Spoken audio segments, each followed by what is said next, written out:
And going back to our story on nukes or negotiation, the U.S. walking a tightrope in Ukraine. To discuss this, we have Professor Harshvardhan Pant, Vice President of ORF. Thank you very much, Professor Pant, for being with us. How does the United States' threat to conduct underwater nuclear tests give it some sort of leverage, in negotiations with Russia? Because Russia just seems to be raising the tensions over with Ukraine.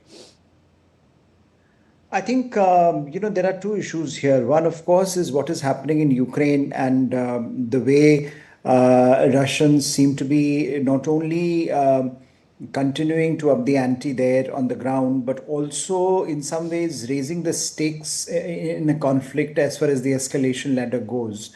In the past also, a number of times Russians have threatened nuclear weapons as part of their weapons mix, and that has created a lot of kerfuffle in the strategic community.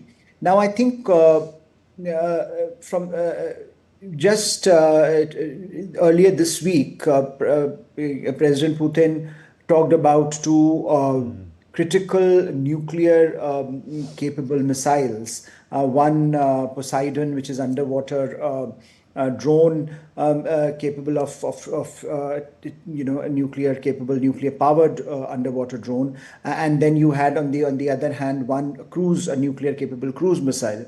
So there is in some ways Russia is also leveraging its nuclear capabilities in the service of its Right. in trying to achieve certain outcomes on the Ukrainian battlefield. So for Mr. Trump, this is also one way of pushing back on that agenda, that look, it is not if Russians are going to talk about nukes, then America is also going to say that, well, we also have capabilities and we continue to refine those capabilities. So in some ways that is a leverage that Mr. Trump is now using to ensure that if Russians can talk about nukes as part of this, then he certainly would want to bring in nuclear weapons also as part of this conversation. Can the situation be interpreted as, some sort of a strategic escalation? Because could the U.S., bring Russia to talk about arms control then, and then bring in the Ukraine question as well for discussions?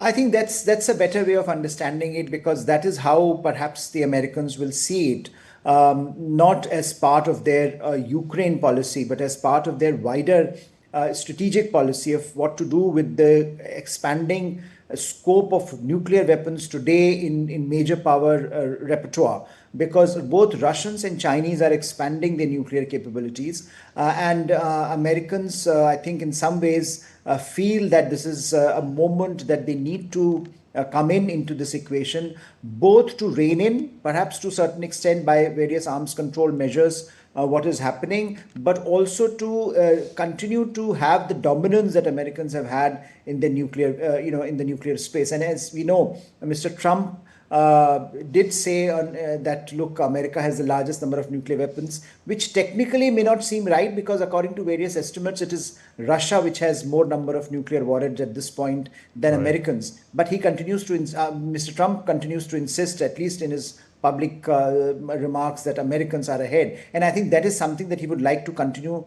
to be the case, particularly the way he frames his own leadership. So you did mention Poseidon of the Russians, which is a drone that can go really deep. But, do you see any legal or environmental implications for underwater nuclear testing, which Trump says that the U.S. is likely to do? And will it impact the U.S.'s credibility if they test? I mean, do you think they're going to test in the first place?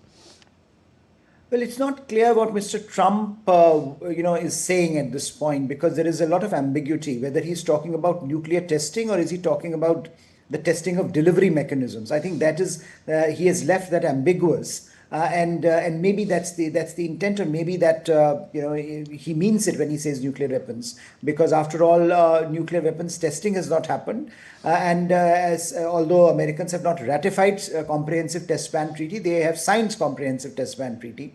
So as part of that, they really in some ways obligated not to test. But we live in extraordinary times. We live in times where almost all the assumptions of the past are being thrown aside, and one shouldn't be surprised if nuclear weapons are brought back into the strategic equation and nuclear testing is resumed. And as you point out, it will certainly have an impact on American credibility. But I think there are also issues about American credibility at this point as a conveyor of extended deterrence, because there are issues around which many in Japan or Australia or Korea might be facing, which have extended deterrence posture, which are supported by American extended deterrence posture, and whether that is something that Americans can afford at this point. Those questions continue to swirl around the American nuclear debate, and as part of that, the wider global nuclear debate.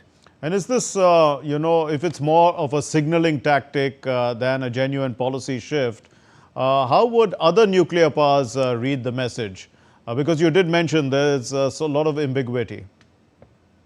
I think the nuclear powers certainly, particularly the two big ones, the Russians and the Chinese, who are antagonistic to the US at this point, and are shaping their foreign and security policy accordingly, are already taking steps in a certain direction. So Chinese, for example, have expanded their nuclear stockpile the most, and it's the fastest expanding nuclear stockpile at this point. So it's not as if Chinese are waiting for Americans to do something. They are doing what they think they need to do. They've in terms of the nuclear stockpile that they have, they've moved away from the minimum deterrence posture that they used to have. And I think in that context, the nuclear debate has already moved on from the kind of arms control frameworks that we used to have in the 20th century and used to be the frameworks around which nuclear policies used to resolve. And that is why we have also seen some of the debate here in India about nuclear testing, about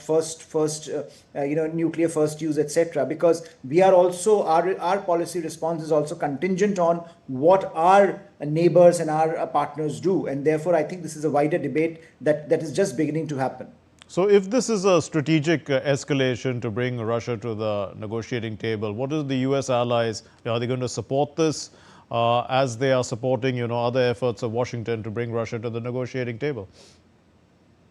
I think if at all that is what Mr. Trump intends to do, I don't think, first of all, it will be very successful, because I don't think nuclear weapons have been known to be very effective in that context. We have seen Russians also wielding nuclear weapons, and it has not really made a difference to Ukrainian war effort or to the Western war effort. And similarly, if Mr. Trump is using that as a negotiating strategy, I don't think that would work. But if at all, the West, the Europeans have to support, have to rally around. I think we will see them rallying around, because for them, Russia is now an existential threat almost. So they would certainly want all the levers that America has to be put on the table if that leads to any kind of a negotiated settlement to a problem that is now festering for 3.5 years. We'll leave it there. Thank you very much, Professor Harshvardhan Pant, Vice President, ORF. Thank you for unpacking that story for us.